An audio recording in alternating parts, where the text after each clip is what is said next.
Doctor Muhammad لقمان سلفی صاحب۔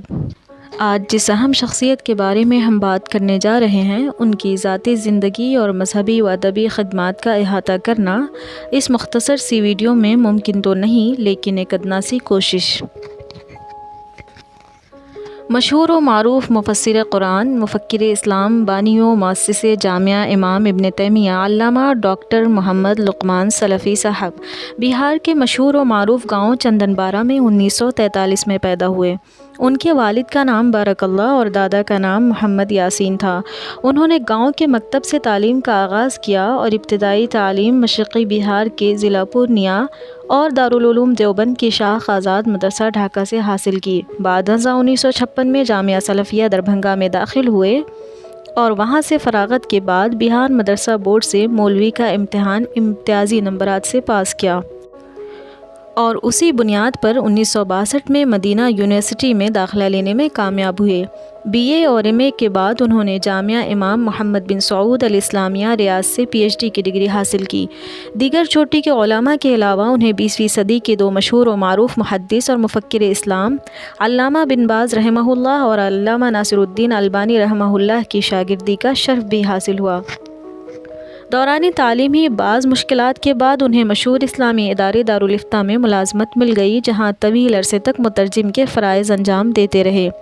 انہوں نے سعودی عرب کے سابق مفتی اعظم بن باز رحمہ اللہ کے اسسٹنٹ کے طور پر 30 سال تک کام کیا اور بعد میں جب بن باز رحمہ اللہ کو ادارہ البحوث الاسلامیہ والافتاء والدعوہ والارشاد کے ڈائریکٹر کا عہدہ سونپا گیا تو اس موقع پر بھی مفتی بن باز رحمہ اللہ نے ڈاکٹر لقمان سلفی صاحب کو اپنا سیکریٹری منتخب کیا۔ ادارے کی پرخلوص خدمت اور علم و ادب کے میدان میں ان کے نمایاں کارناموں سے متاثر ہو کر سن 1975 میں سعودی حکومت نے انہیں سعودی شہریت کی دعوت پیش کی، جسے انہوں نے بخوشی قبول کر لیا اور اپنی وفات تک اپنے اہل و عیال کے ساتھ وہیں مقیم رہے اور مذہب و ادب کی خدمت کرتے رہے۔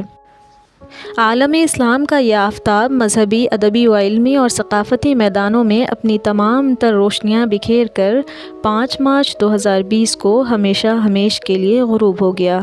انا للہ و انا الیہ راجعون۔ اپنی 70 سالہ مختصر سی زندگی میں انہوں نے مذہب و ادب کے میدان میں اور قوم کی تعلیمی ترقی کے لیے جو کارہائے نمایاں انجام دیے ہیں، تاریخ کے صفحات پر سنہری حروف میں لکھے جانے کے قابل ہیں۔ انہوں نے 1966 میں جامعہ امام ابن تیمیہ کی بنیاد رکھی، جو اس وقت ہندو پاک کے صف اول کے اداروں میں سے ایک ہے۔ وہ ایک شعلہ بیان مقرر، کامیاب مصنف اور بہترین مترجم تھے۔ وہ تیسیر الرحمن جیسی عمدہ تفسیر کے مفسر بھی ہیں۔ انہوں نے مذہب و ادب کے میدان میں مختلف موضوعات پر متعدد کتابیں تصنیف کی اور بعض کے ترجمے بھی کیے، جن میں سے قابل ذکر تیسیر الرحمن لبیان القرآن، السنۃ حجیتها ومکانتها فی الاسلام، سید المرسلین السلسلۃ الذہبیۃ فی القراءۃ العربیۃ اور کاروان حیات وغیرہ ہیں۔ وہ ایک ہمدرد اور سخی انسان تھے۔ ان کی زندگی کا مقصد قوم کی تعلیمی ترقی تھا، جس کے لیے انہوں نے اپنی پوری زندگی وقف کر رکھی تھی۔ سعودی عرب میں گوناگوں مصروفیت اور عالمی پیمانے پر دعوتی اور علمی سرگرمیوں کے باوجود وہ گاؤں کی تعلیمی ترقی کے لیے فکرمند رہتے تھے۔ ان کی تمام تر قومی خدمات میں سب سے اہم اور عظیم خدمت جامعہ امام ابن تیمیہ کی تاسیس رہی ہے، جو اب اپنی ایک الگ پہچان رکھتی ہے۔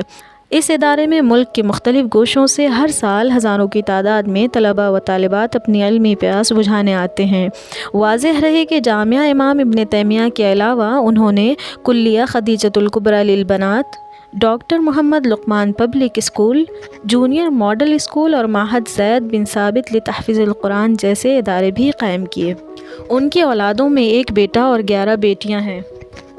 بیٹے ڈاکٹر عبداللہ لقمان اسلامی فقہ میں پی ایچ ڈی کرنے کے بعد اب سعودی عرب کی مشہور و معروف لاء کمپنی المستشارون میں ملازمت کرتے ہیں اور تمام بیٹیاں بھی زیور تعلیم سے آراستہ ہیں۔